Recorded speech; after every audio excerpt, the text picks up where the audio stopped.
Hello, friends. Hey guys. I don't know what's wrong with him today.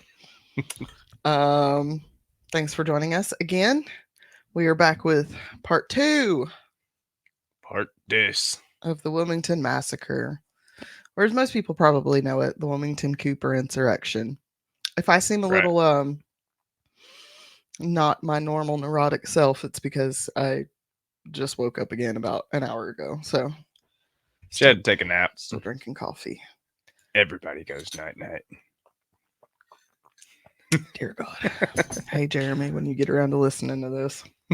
All right. When we left you last week, we just went through the 1898 election, and while the Dems had taken back control of some seats, one black person or white person who supported them is too many in power for them. So we ended up with them drafting the quote, White Declaration of Independence, end quote. The Committee of 25 had been tasked with seeing that the resolutions within that document were executed. And what are these resolutions, you might ask? Quote, What are they? the removal of voting rights for blacks and for the overthrow of the newly elected interracial government, end quote. Sounds like an insurrection. On November 8th, the Wilmington Messenger ran an ad that stated, attention white men, or stated, quote, attention white men, there will be a meeting of the white men of Wilmington this morning at 11 o'clock at the courthouse.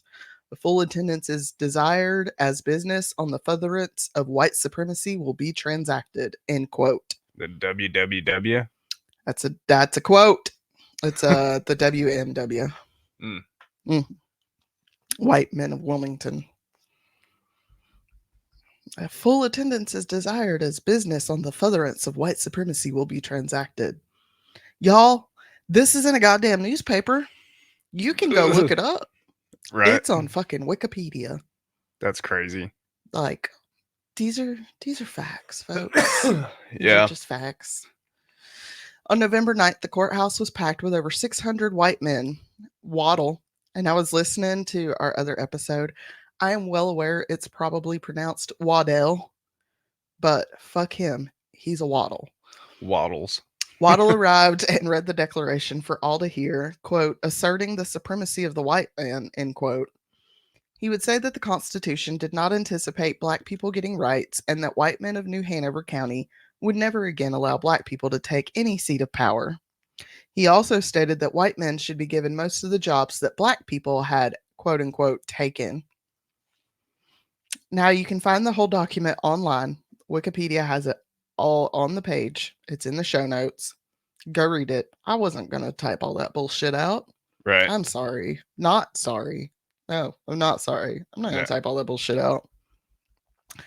But in summary, it was the same bullshit we've been telling you about. The white men believed they were superior to the black people, and they wanted them stripped of any and all power they wield in the government and community. It again called for jobs to go to white people instead of black people, and also called for Manley to be forced out of town and his paper shut down. If you remember last week, Alexander Manley was a co-owner of one of the only black newspapers in the state who, in rebuttal to an article that called for the lynching of black men who were supposedly raping white women, Alexander Manley penned his own article stating that black men don't have to rape white women because white women are more than willing to have sex with them. And we all know how white men feel about white women and black men, and they didn't like that. They really didn't like that. And I'm like, I mean, it is what it is. Right. I don't get why people are so pissed off about it. Like, that's their own insecurities.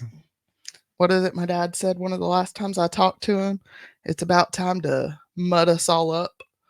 Just mud up the whole world. Just make the whole world mutts. Hell yeah. Make us all mutts. We're headed that way anyways. I mean, we already are. And really, yeah, there'll be some white people that are like, oh, my family's pure white. I'm sorry. If your great grandpappy owned a slave, bitch, you got some black in you somewhere. Oh yeah. Because they took them against their will. So like, I like talking politics at work, right? So I've been, I always do that. And I was working with a guy yesterday. I'm not going to name him just to keep him anonymous. Anonymous. Right. And But he said that because I was telling him about our new episode of the world of the history, Rethinking Our History. and uh, and he said, "Oh yeah, I've got family that is black." I'm like, "Really?" He's like, "Yeah." Like, is this the young guy that you work with? I'll tell you later. Okay. But just not to give him away. Yeah. But yeah, and he said that his great grandfather had been like lynched in Bryson City I'm or not somewhere close surprised. to here. I'm like, huh. And now I think Wow. I know who you're talking about, I but don't did not know that. it's wild. I mean, if you think that shit didn't happen around here, bro. I couldn't believe that was, part of his family, and then like he has the opinion that he has now, but to each his own, I guess. I mean, that's Yeah. you got to respect people's opinions, I guess, sometimes. No. No. No. No. No. No. We're not doing I mean, that you anymore. don't have to agree with them. No, it's an opinion is, and yes, I'm stealing this from the internet. An opinion is pineapple doesn't go on pizza. An opinion is not black people shouldn't exist in this country. Oh, well, no, he wasn't saying that. No, but you know what I mean? Like, there's a difference between having an opinion about something and just being morally wrong. Let's just say the person that he would vote for has pulled the wool straight over some people's eyes. Yeah, I know. And I know who you're talking about, but it's like, still. Anyways, okay. Back to this bullshit from that bullshit. Over 457 men signed their name to this document, which was then published in the newspapers. How kind of them. They decided to give black residents 12 hours to comply with their demands. Gee, thanks. Manley was already on his way out of town as he had been tipped off by a white ally that the red shirts were planning on lynching him that very night. The friend gave him some money and a password to get past the white guards that were patrolling the ways out of town. Now, so you got Paul Revered? let me... Kind of. Sorry, y'all. I tried to scoot my chair and I scooted it too far. I got to get like comfy here because this part makes this I fucking laugh. We need a new setup. Yeah, we really do. If y'all want to hit us up for some merch over there, we could really use like a pod shed. I could still get a free desk. I know a place to get a free desk. Bitch, we have a desk in the laundry room. What are you talking about? Still in the box. It's true. We got a desk right there. Yeah. It just has your built computer on it. Anyways, no, so I'm getting kind of like, this is one of those things where white supremacy makes me chuckle because you think you're so much fucking smarter than us. And you know, I'm not yelling at you. I'm not yelling at anybody listening to us. I'm talking to white supremacy in general. Yeah, fuck those guys. They think they're so fucking smarter than us, but they're not. They're so goddamn stupid.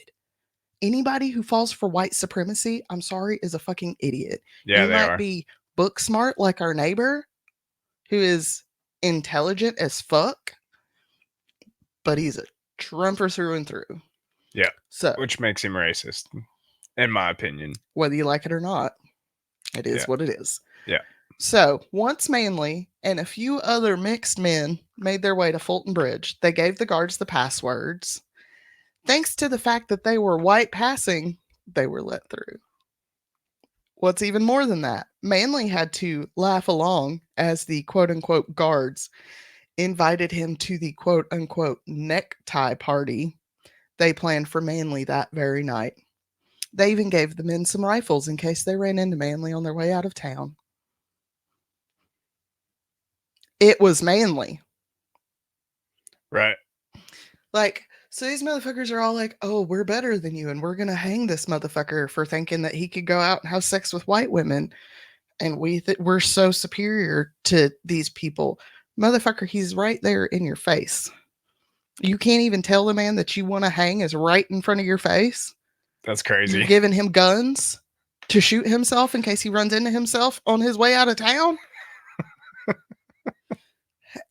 This is the part where, like, you laugh at it, and I laughed at it too. Like, I'm laughing at it too, but it's a fucking horror movie. Imagine being Manly, standing on that bridge, surrounded by men who were talking about hanging him. God, be sweating bullets. And he's probably just like, yeah, hang that nigger from a tree. Yeah. Right. He Dave Chappelle'd him. No, it was he key and peeled him. Yeah. He key and peeled him. Yep. He's sweating, just pouring down his face. I imagine that one meme of Jordan Peele, that gif where he's just like, he's just, and he's just starts got getting sweat more just and pouring more down his face. Makes me think of like their white face with the cat toys. I love them too so much. But yeah, me too. Yeah, this part, like, I'm getting goosebumps thinking about how it's a fucking nightmare. Yeah. It is a literal nightmare. For sure. Like, back in the city, the Committee of 25 called on the Committee of Colored Citizens to come to the courthouse to hear their demands. Once they had read out their declaration, they told them to get the other black citizens to fall in line. The black men tried to reason with the white men that they had no control over what Manly published, nor could they control how other black people in the city would react. But they would not hear it, and Waddell responded, quote, "Time had passed for words," end quote. The black men went back to a barber shop on Dock Street to write a response to the demands.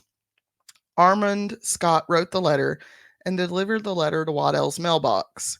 He would claim later that the note was published in the newspapers, that the note that was published in the newspapers was not the one he had actually written. And this is another one of those things that I didn't write it out, but you can go look it up. Do your own research, folks. Right. Now, the demand was to have the response delivered by 7:30 a.m. on November 10th.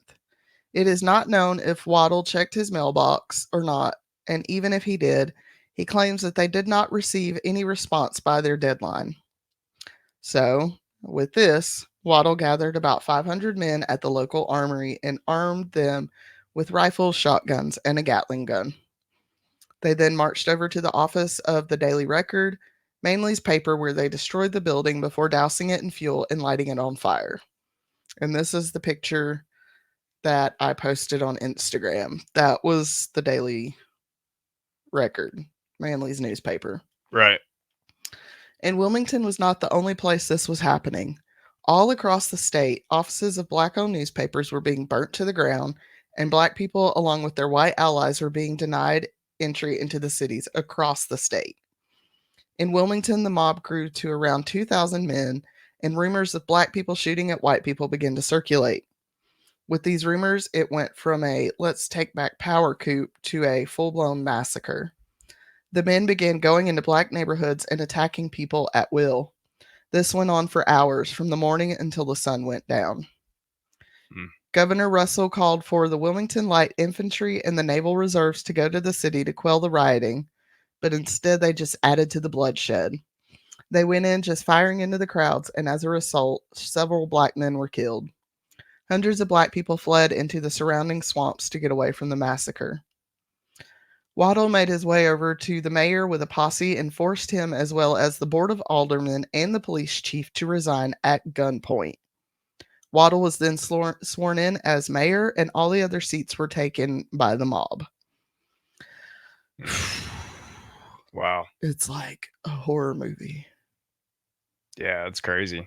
I don't like scary movies regardless, but this just like, yeah, I can't imagine. I couldn't either. I can't imagine the terror of what people were going through.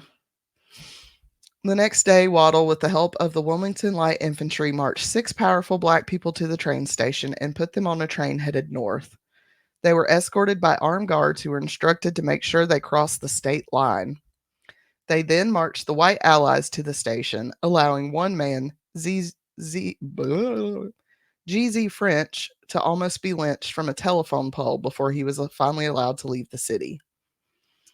The quote-unquote coup was deemed a success by the white men of the state. As for the number of black people who lost their lives, the number is not known. Reports vary from 14 all the way up to over 300. Jesus. Somewhere between 20 and 50 black residents were ran out of the city. And I have a feeling that's much, much higher. Right. About the experience, Reverend J. Allen Kirk stated, and this is a long one, quote, "It was a great sight to see them marching from death, and the colored women, colored men, colored children, colored enterprises, and colored people all exposed to death. Firing began, and it seemed like a mighty battle in wartime. The shrieks and screams of children, of mothers, of wives were heard, such as caused the blood of the most inhuman person creep. Thousands of women, children, and men rushed to the swamps, there lay upon the earth in the cold to freeze and starve. The woods were filled with colored people. The streets were dotted with their dead bodies. A white gentleman said that he saw 10 bodies lying in the undertaker's office at once. Some of their bodies were left lying in the street up until the next day following the riot. Some were found by the stench and miasma that came forth from their decaying bodies under their houses. Every colored man who passed through the streets had either to be guarded by one of the crowd or have a paper pass giving him the right to pass. All colored men at the cotton press and oil mills were ordered to not leave their labor but stop there while their wives and children were shrieking and crying in the midst of the flying balls and the sight of the cannons and Gatling gun. All the white people had gone out of that part of the city. This army of men marched through the streets, sword buckled to their sides, giving the command to fire. Men stood at their labor, wringing their hands and weeping, but they dared not move to the protection of their homes. And then, when they passed through the streets, had to hold up their hands and be searched. The little white boys of the city searched them and took from them every means of defense, and if they resisted, they were shot down. The city was under military rule. No Negro was allowed to come to the city without being examined or without passing through with his boss, for whom he labored. Color women were examined and their hats taken off, and search was made even under their clothing.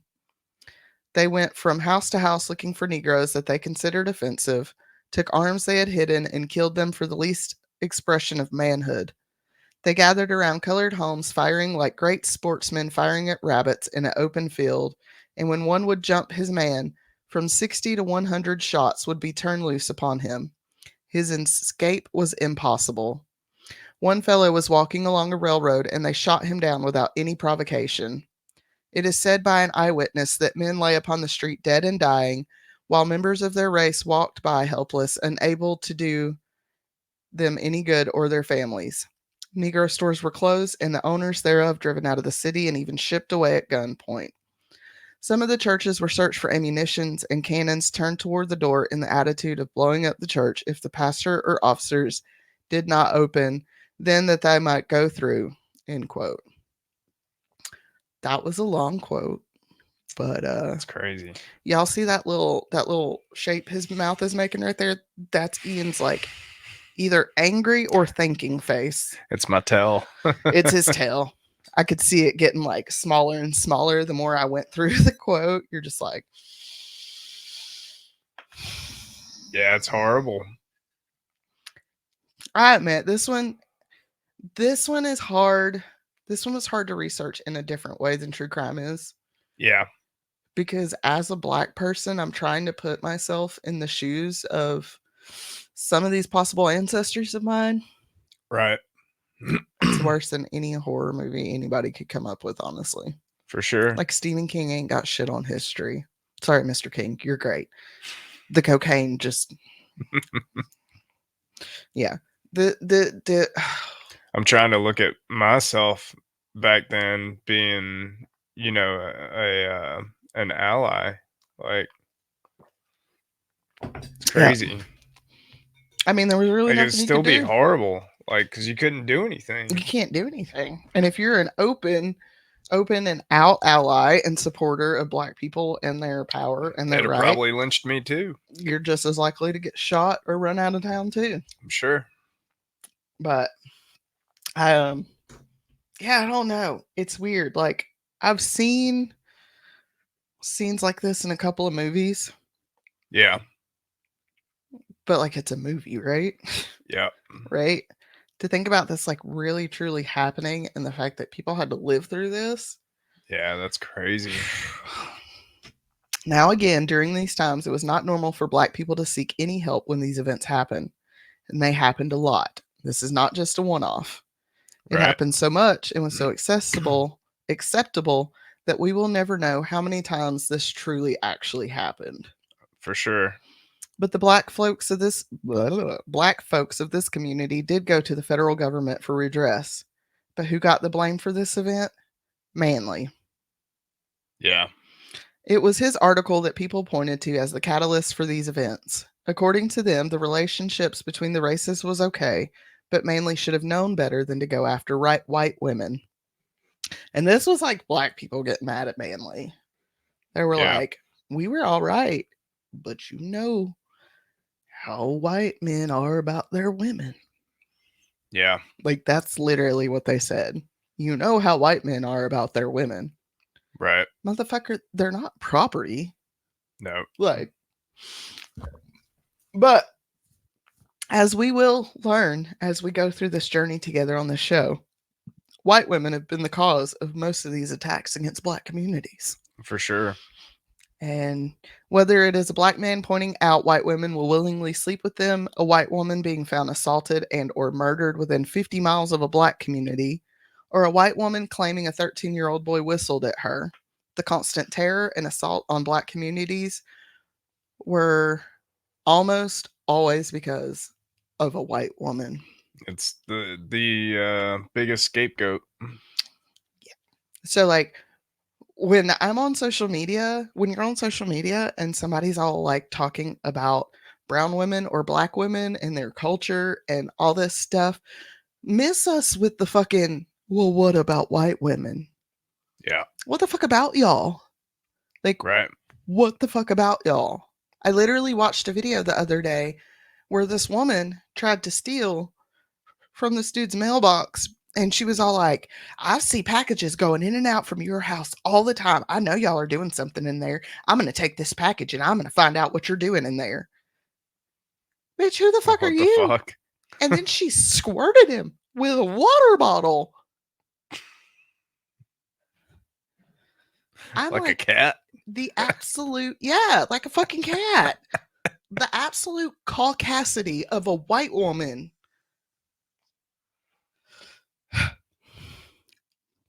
Y'all don't like come at me. My best friend's white. Okay. now, now in the day of age, like packages come in and out anyways. Like, right? I mean, you go shopping on the internet. You could literally order groceries off the internet.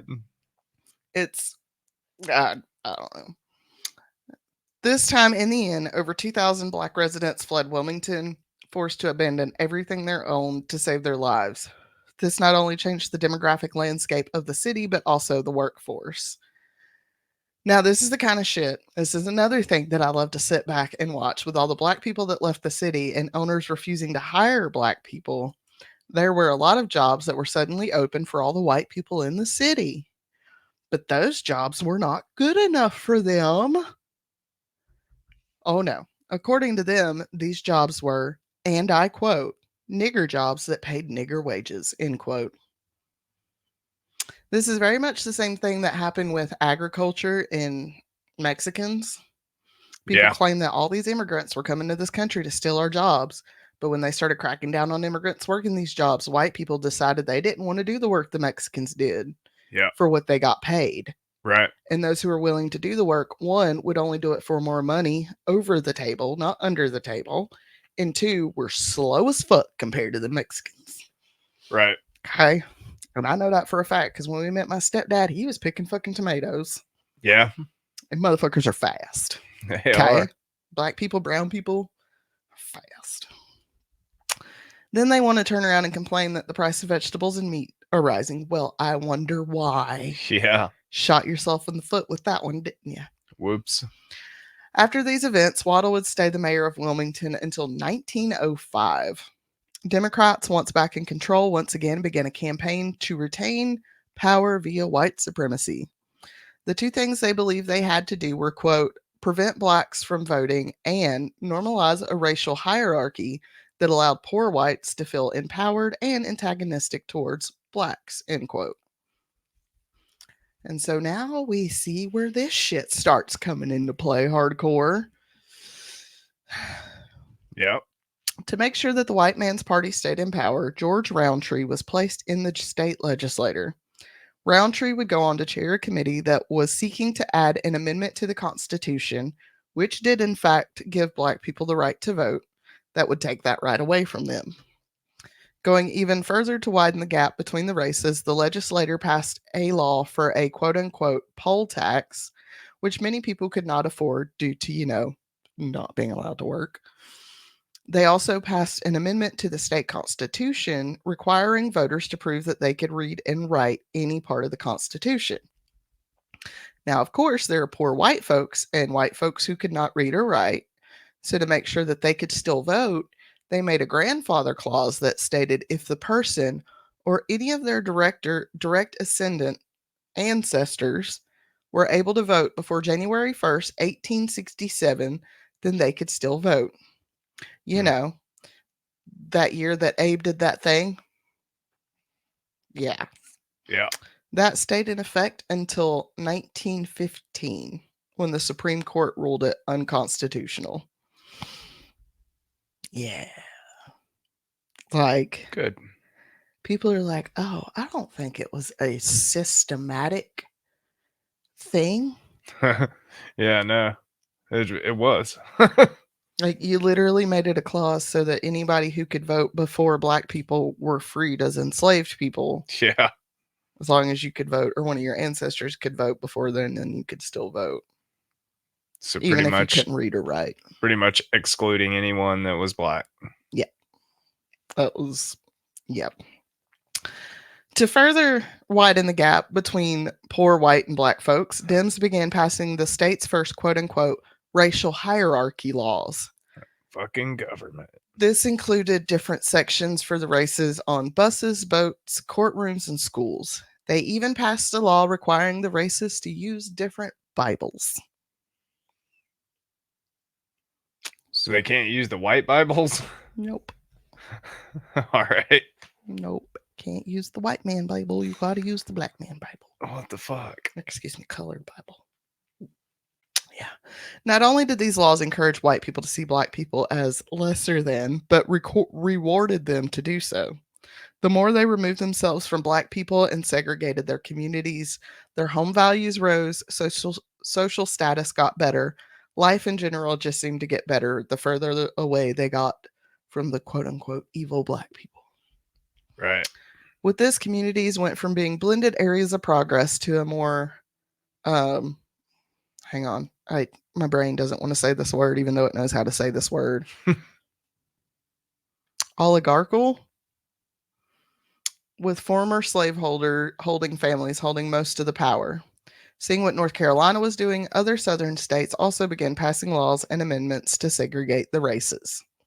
At the time, the Supreme Court upheld these measures, and if we are not careful, they will do so again.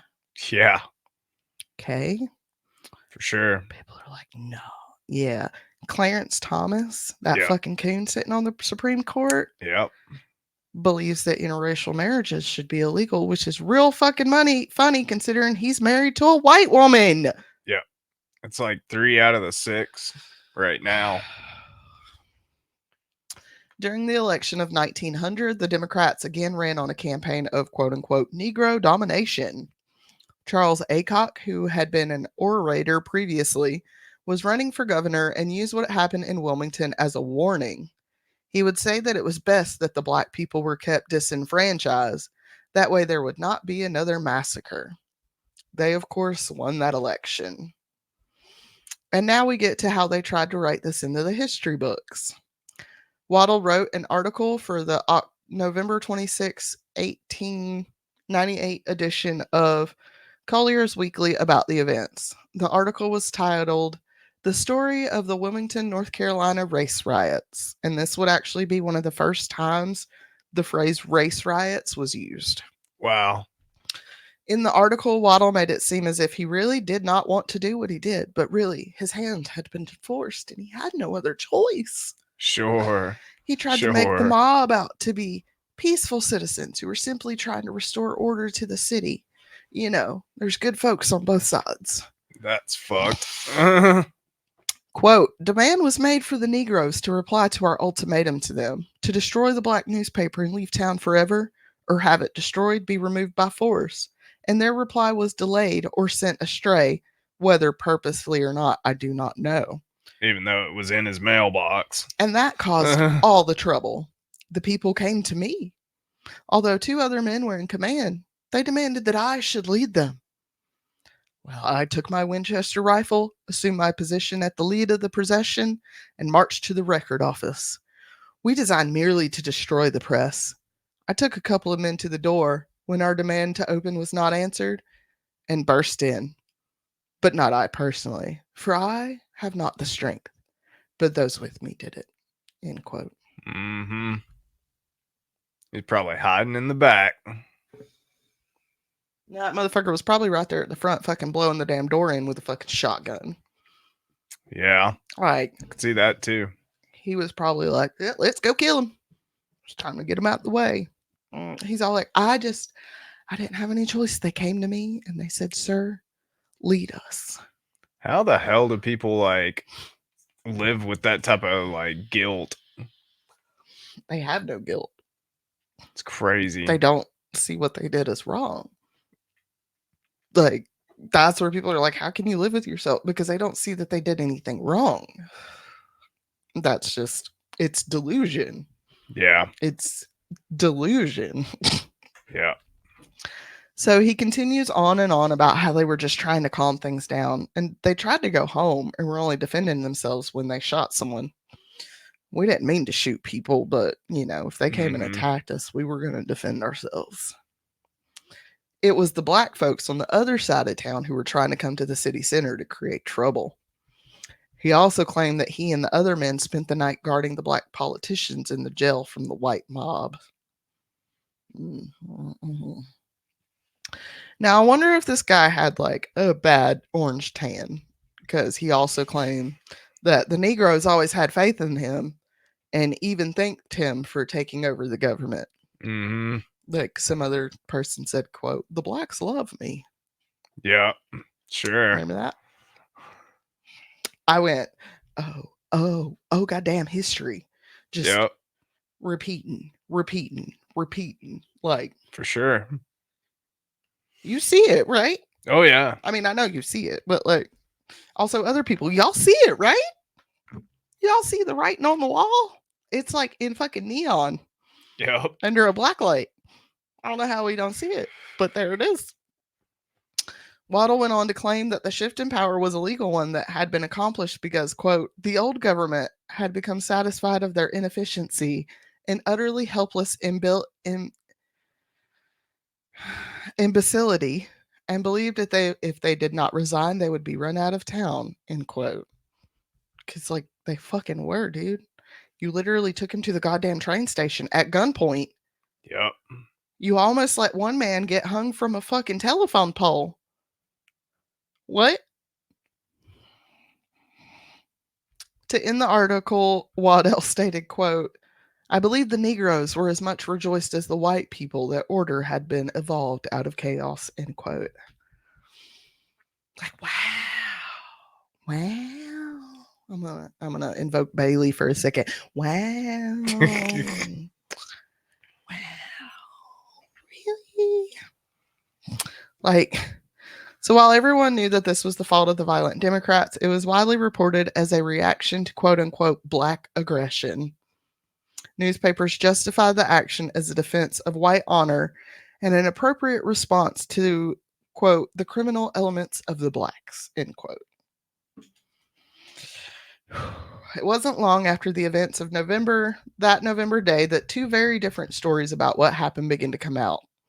On Waddle and the white man's side, they began telling people that the black folks had rifles and shotguns and were out for blood. But according to the black people who were there that day, it was nothing more than a massacre. Reverend Charles S. Morris was a survivor of the event and told his story to the International Association of Colored Clergymen in January of 1899. Quote, this one's also kind of long. 9 Negroes massacred outright, a score wounded and hunted like partridges on the mountain. One man brave enough to fight against such odds would be held a hero. Anywhere else was given the privilege of running the gauntlet up a broad street where he sank ankle deep in the sand while crowds of men lined the sidewalks and riddled him with a pint of bullets as he ran bleeding past their doors. Another Negro shot 20 times in the back as he scrambled empty handed over a fence.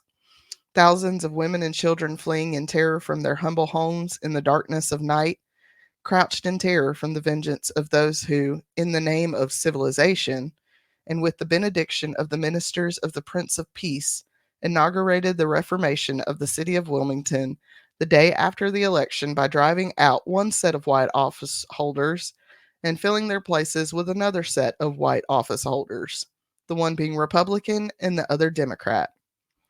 All of this, not all, hang on. All this happened not in Turkey, nor in Russia, nor in Spain, not in the gardens of Nero, nor in the dungeons of Torquemada, but within 300 miles of the White House, in the best state in the South, within a year of the 20th century, while the nation was on its knees thanking God for having enabled it to break the Spanish yoke from the neck of Cuba. This is our civilization. This is Cuba's kindergarten of ethics and good government. This is a Protestant religion in the United States that is planning a wholesale missionary crusade against Catholic Cuba. This is the golden rule as interpreted by the white pulpit of Wilmington. End quote. Wow. He was mad. Yeah. He was like, oh, so we're going to break from the yoke of Cuba, but y'all going to be acting like him? Right. Like, this is kindergarten shit over there. Yeah. Ugh. Like, I hate having such a vivid imagination because I can imagine the man running down the street and just being riddled with bullets. I can see the brother trying to climb over the fence, being shot in the back. I can see the women and children crouching, going from house to house, trying to stay hidden in the darkness of shadows so that they can escape.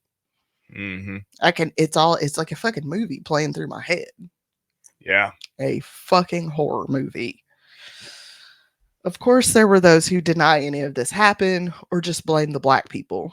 They seek to put their ancestors in an honorable light and want to ignore the atrocities that those people committed because they thought they were doing the noble thing. And since the victims of this event did not have the same platform to tell their side of the story, and when they tried, they were ignored or minimized. And it still continues to happen. Still today, people talk about this event as a coup or an insurrection, when in reality it was much worse.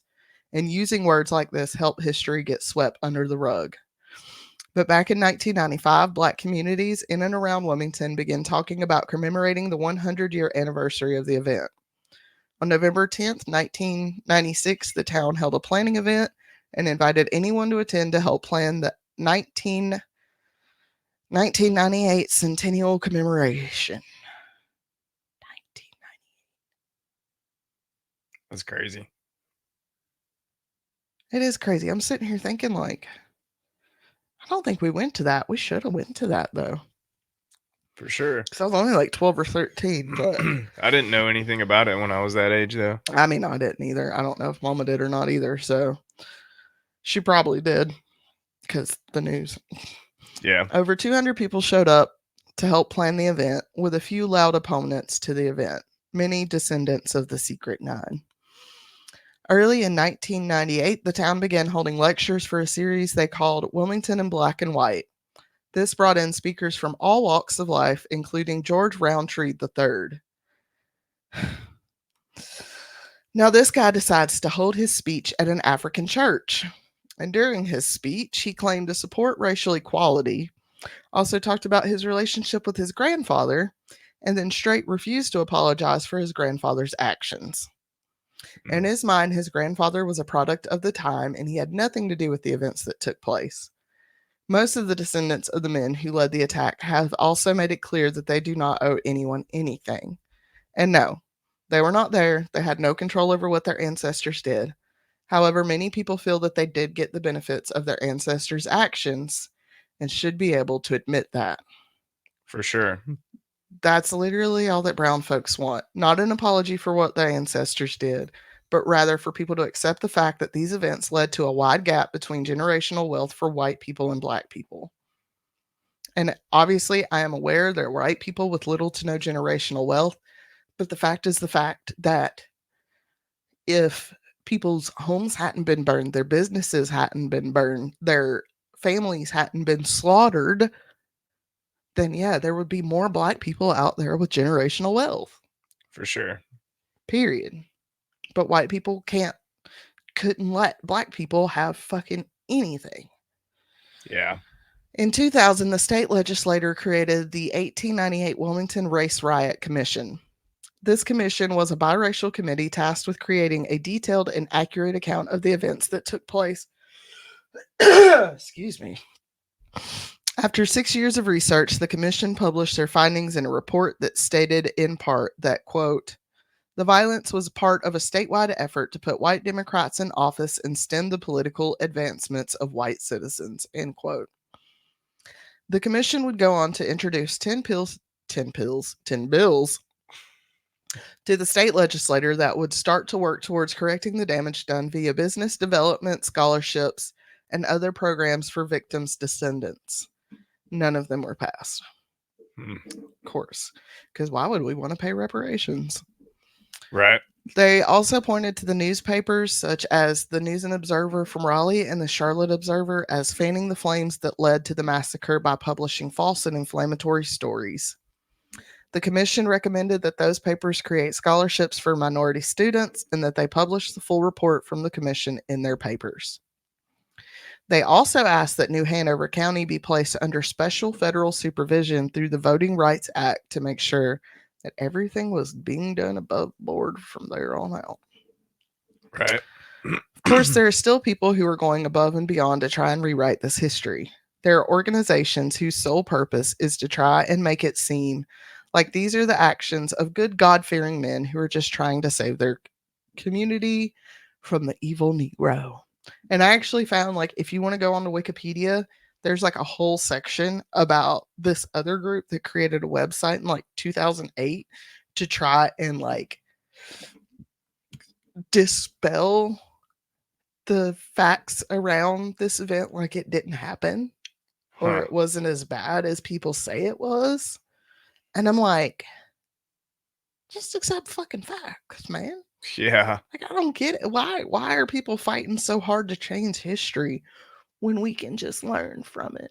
Oh, I know, because they don't want to take the time or the energy to actually change. Yeah. They don't want to. They are still in 2024 trying their damnedest to create a government ruled by white supremacy. But this has happened too many times before, and we're not going back. And thank the gods we live in a time when everybody has a camera in their pocket. That's right.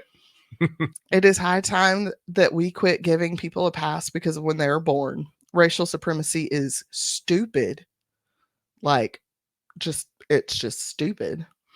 And as these last two episodes have shown, literally just a way for those in charge to keep us fighting amongst ourselves so we do not pay attention to what the people we voted for are doing. Yeah. And let's not forget, these people are supposed to fucking work for us. Yeah. Okay? They're supposed to work for us. And if they will not work for us, we'll vote somebody else in who will. Need and to quit making them rich. Quit making them rich and quit putting them on a fucking pedestal. Yeah. Like, they're just people who are there to do a job. And their job is to make sure that Americans or USAans are able to just live, what is it? Life, liberty, and the pursuit of happiness. Oh. And it is high time that we stop trying to live in the past and look forward to the future. Brown people exist, and they have a right to do anything a white person does. The same goes for queer people, disabled people, people who are neurospicy, and any other minority we can think of. We have to learn to truly coexist, or these events will just keep repeating themselves. Yeah. So that, folks, is the Wilmington Massacre, one of many events throughout this country that has shaped the landscape for minorities. We will cover other events such as Tulsa and Rosewood, but the next episode we're going to look at the life of someone who had almost been forgotten from the history books, but she is someone who deserves all the praise and accolade. So, what do you think about the Wilmington Massacre bill? That's nuts. Yeah, I can kind of see why. Like, It's I don't know. definitely prevalent just as much now as it was back then. Yeah. Though I mean, it's been almost I can 130 see years, but a lot of similarities now. So I remember growing up, and I everybody hope was like, "Oh, well, slavery and all that stuff was in the past," and I'm like, "No, and I it's not." hope that that people share this episode and get the word out. And For sure, please share this stuff with your friends. I hope you guys can see the similarities from today. Yeah. And back then, like, and that's the thing. I want you guys, like I said, like, yes, I'm doing these episodes because I want you guys to get, I want these stories to get out and I want people to learn about them, but I don't want for you sure. to take everything I say at face value. If you want to know more about this, look into it. Yeah. Do your own research on this. Find the similarities yourself. Yeah. Because I promise you, it'll blow your fucking mind as you start piecing it together. For sure. It really will. And it'll also make you go, I'm sick to my stomach. pretty much. Pretty much. All right, guys. Thanks for joining in this week. And we will see you guys next time. Bye, guys. Love you. Bye. Love you.